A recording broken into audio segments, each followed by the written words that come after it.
Hi, this talk is based on the paper Polynomial Identity Testing for Low-Degree Polynomials with Optimal Randomness. This is based on a joint work with my advisor, Professor Marcus Blazer.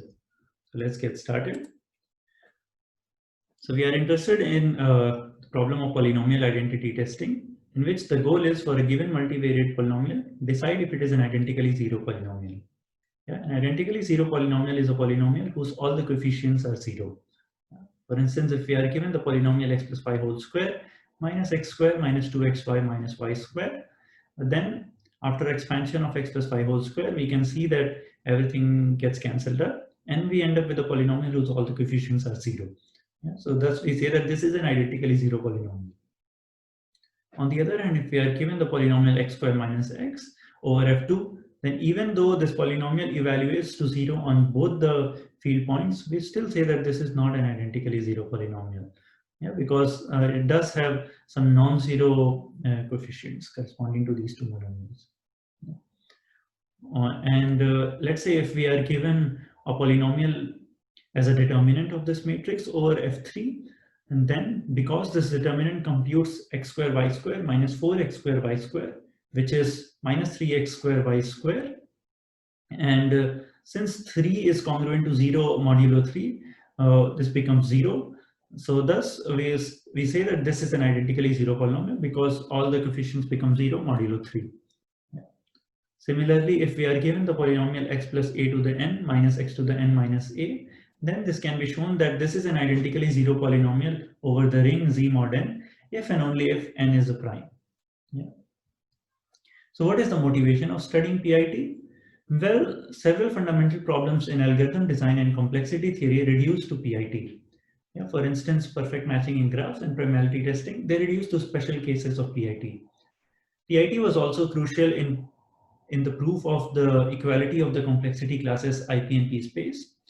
And it is now known that PIT is intimately connected to proving low bounds via this hardness versus randomness paradigm. And PIT has also served as the flagship problem for the BPP versus P question, which asks whether randomness is essential in the realm of efficient computation. So based on how exactly the polynomial is given, we have some variants of PIT. You know, like an n-variate degree D polynomial can be given in various ways, which can be broadly classified in two categories: the white box setting and the black box setting. So in the white box setting, we do have an access to some computation of the polynomial in a way that we have access to how the polynomial is being computed. So for instance, it could be given as a tuple of monomials and the corresponding coefficients, and or it could be given as an n plus t choose t dimensional vector, or we could be given a matrix and we will be told that the input polynomial is the determinant of this matrix, or we could be given the polynomial as a sums of powers of linear forms, or more generally as arithmetic formulas, branching program, or in the most general form as arithmetic circuits. Yeah, note that if we are in the first two setting, then the algorithmic problem of PIT becomes essentially trivial, because we could just read off whether all the coefficients are zero in this case, or we could just read off whether the given vector is a zero vector. However, in the other setting, it becomes more complicated because it could be much more expensive to expand the exact polynomial being computed than what we can afford to. Yeah.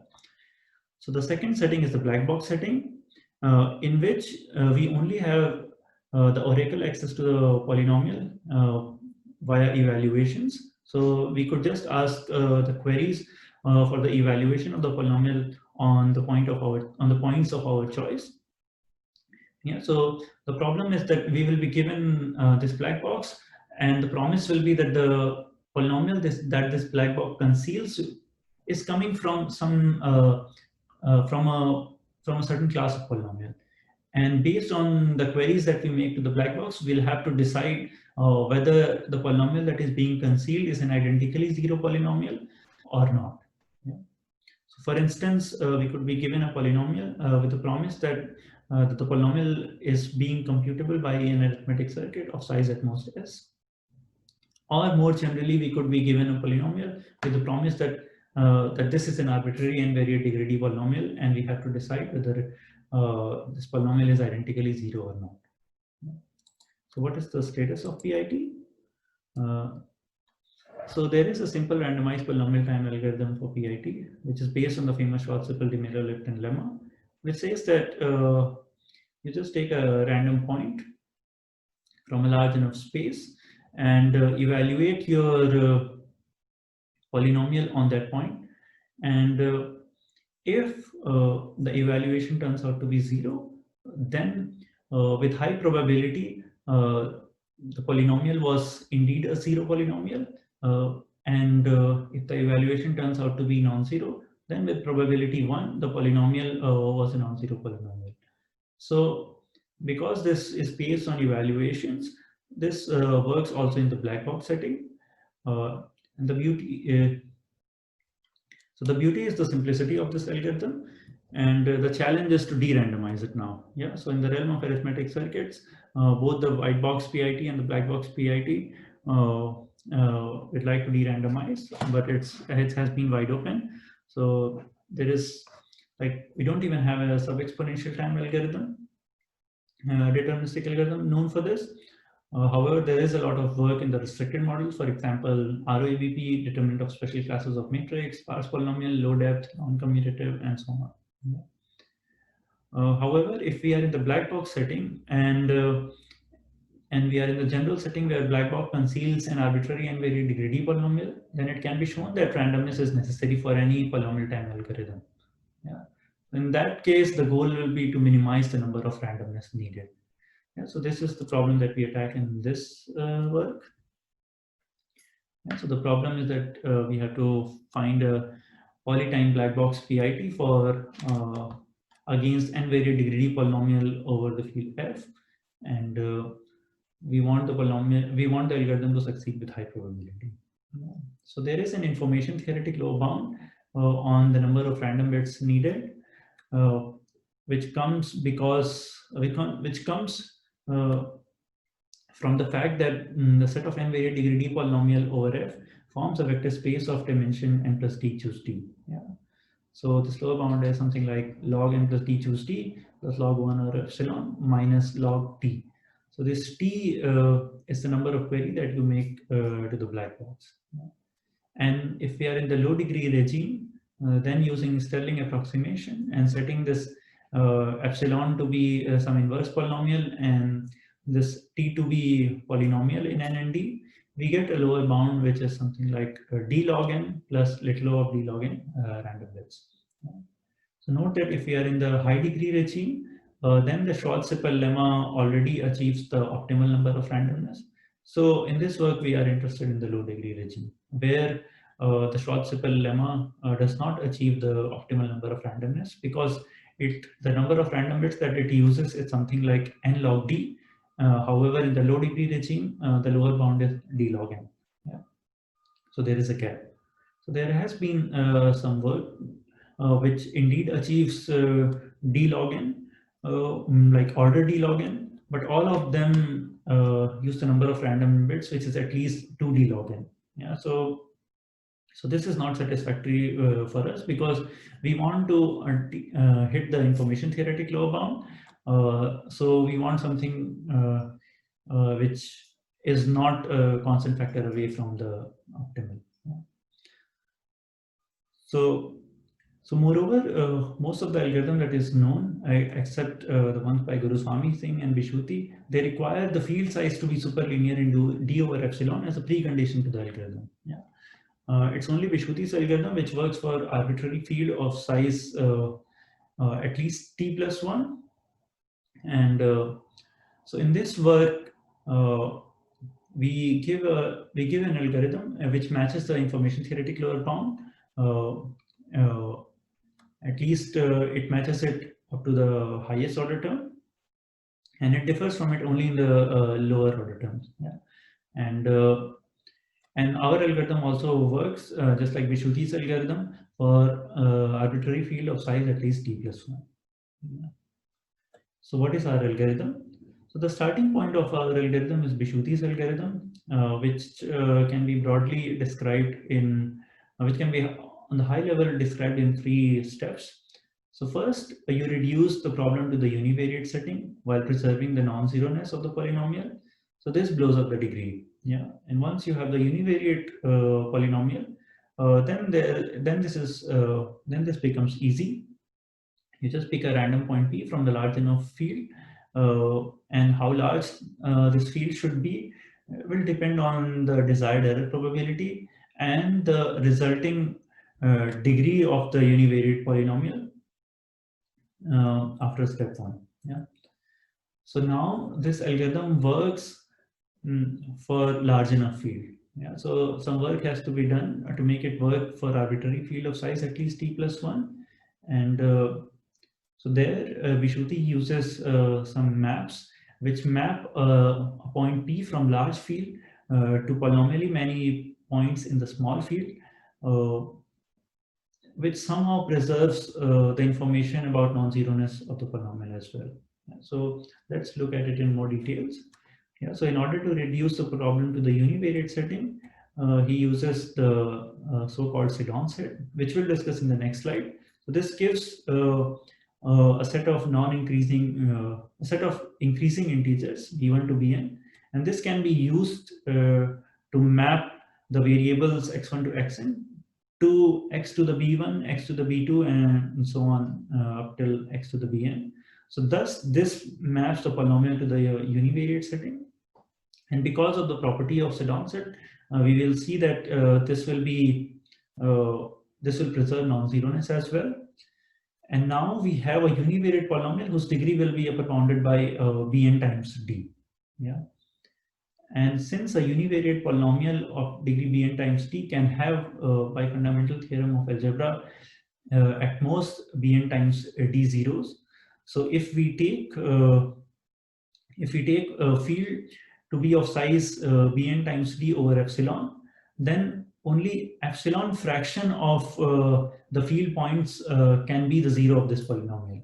Yeah, so if we pick a random point alpha from this field, then the probability that a non-zero polynomial gets evaluated to a 0 point will be upper bounded by epsilon. Yeah.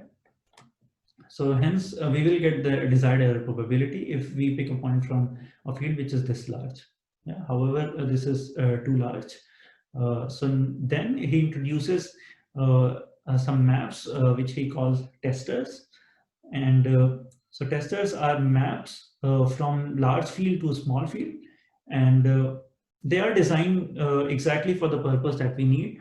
So for instance, so what these maps do is that they map a point alpha from a large field to these many points in the small field, and with the property that if a polynomial f was evaluated to a non-zero point at alpha, then at least one of these points will evaluate to non-zero.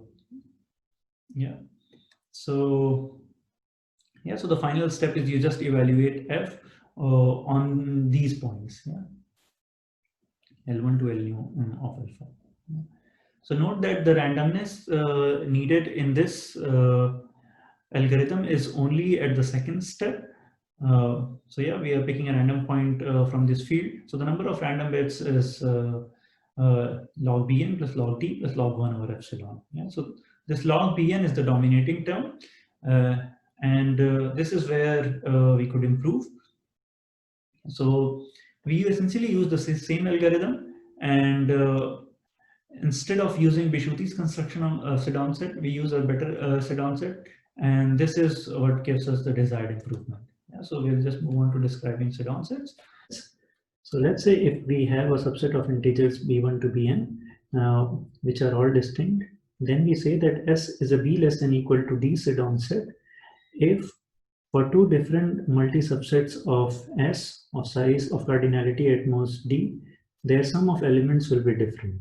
Yeah, so this is a classical mathematical problem with many applications, including in complexity theory. So this property allows us that if we map the variables x1 to xn to x to the b1 to x to the bn, then this will map the monomials of degree at most d in variables x1 to xn to distinct univariate monomials in x. Yeah. And this is also in particular allows that a non-zero multivariate polynomial is mapped to a non-zero univariate polynomial. And Bishuti used two constructions of Sedan sets. One of them is polytime constructible, and the size of the maximum element is Pn is upper bounded by 2nd to the 2d. And recall that the number of random bits were dominated by log of Bn, and hence the number of random bits that he gets is something like 2d log n. And the other construction that he uses has a better upper bound on Bn. However, this is not known to be polytime constructible because that construction uses discrete log. And our construction has a better upper bound on Bn, and the construction has an upper bound of Bn, which is 2d log n times 2n log n to the d, and this is also polytime constructible. So because log of Bn is dominated by d log n here, so thus we get an improvement on the number of random bits. And so this construction that we use, we got the idea from Timothy's Gavar's blog, which describes a construction by Imre Raza, and this construction is what scales up for our purposes. So now let me describe the construction. So at its very core, the Sedan set construction that we use is based on the fundamental theorem of arithmetic. So we start by taking the set of first n primes, and by fundamental theorem of arithmetic, if we take two different multi-subsets of this set, then the product of the elements will be different. Yeah. So note that what we want for the Sedan set criterion is that the sum of elements of two different multi-subsets should be different. And here we are getting that the products are different. So this gives us an idea what to do. So we take log. So if we take log, then indeed the different multi-subsets will have different sum of elements. Yeah? But the problem is that now we have a Sedan set over reals, but the Sedan set that we need should be a Sedan set over integers. So in particular, these elements should be integers. So now the idea can be that we take the ceiling of these log of primes. But then the problem that we run into is that then these different multi-subsets of element might map to the same integers. So because the log of these prime numbers may not be sufficiently far apart. And this is what can be solved by scaling these log of prime numbers appropriately so that these sums become sufficiently far apart. So because if we make them integers, then we would want these sums to be apart by at least one. So this is what the goal is, and for that we apply a simple application of mean value theorem gives that in general the difference between the sum of these multi-subsets is lower bounded by 1 over product of primes in this set. And if we scale this all these by these, then we see that the difference between the sum of elements of these multi-subsets will be at least 1. Yeah. And with some extra idea, this can be made to work completely, and thus we get a Sedan set based on the fundamental theorem of arithmetic, which indeed works, and the upper bound on Bn is such that log of Bn is dominated by d log n, and this construction is polytime constructible as well, And this is what the core of our contribution is, that we replace the sit-down set used by Bishuti by this sit-down set, and hence getting an algorithm which uses optimal random bits. So our next contribution is towards hitting sets. So a hitting set against a class P is a set of point H such that no non-zero polynomial in P evaluates to 0 on all points in H. Yeah, that is, if we take a non-zero polynomial f in the class P, and then for at least one point in the hitting set, this polynomial f will evaluate to non-zero. Yeah. So if we are interested in hitting set against n-varied degree polynomial over f, then by a simple dimension argument, it can be shown that any hitting set will require size at least n plus d choose t. Yeah. So if we apply the Schwarzschild lemma, then that also gives a hitting set against this class, and that hitting set will be nothing but the integer grid of size d plus 1 to the n. And note that this is somewhat off from n plus d choose d, especially if we are in the low degree regime, then this gap can be much larger.